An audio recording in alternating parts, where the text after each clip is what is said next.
Chief justice of Pakistan میاں ثاقب نثار نے dams fund کے لیے موبائل کارڈز پر دوبارہ ٹیکس عائد کرنے کی تجویز دے دی ہے۔ کہتے ہیں پچھلی مرتبہ ٹیکس لگانے سے ہر ماہ 3 ارب روپے کی بچت ہوئی ہے۔ قوم اجازت دے تو دوبارہ ٹیکس لگا کر ڈیم کے لیے پیسے جمع کریں گے۔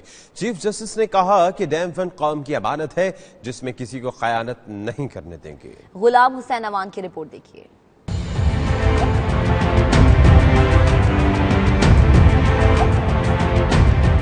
چیف جسٹس میاں ثاقب نثار کا لندن میں پاکستان چیمبر آف کامرس کے فنڈ ریزنگ ڈنر سے خطاب۔ چیف جسٹس نے ڈیم کے لیے فنڈز اکٹھا کرنے کے لیے پری پیڈ کارڈز پر دوبارہ ٹیکس عائد کرنے کے لیے قوم سے رائے مانگ لی۔ ہم نے بلوں پہ جو پری پیڈ کارڈز ہیں ان بلوں پہ ود ہولڈنگ ٹیکس کو میں نے معطل کیا۔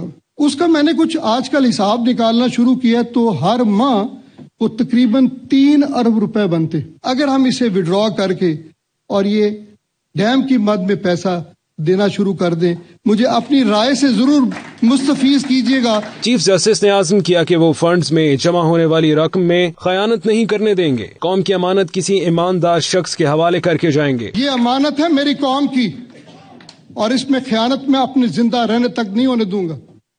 میں اس امانت کو کسی ایسے شخص کے ہاتھ ضرور دے کے جاؤں گا جو اس امانت کی حفاظت کر سکے۔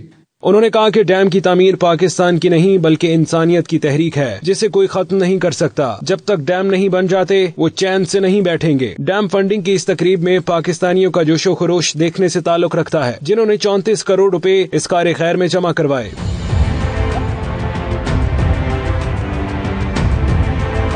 میڈیا سے گفتگو میں چیف جسٹس نے مدت ملازمت میں توسیع کا امکان مسترد کر دیا اور کہا کہ جو مدت ملازمت ہے تب تک کام کریں گے۔ ٹینشن کس لیے؟ آئین نے مقرر کی ہوئی ہے عمر ایک جج کی۔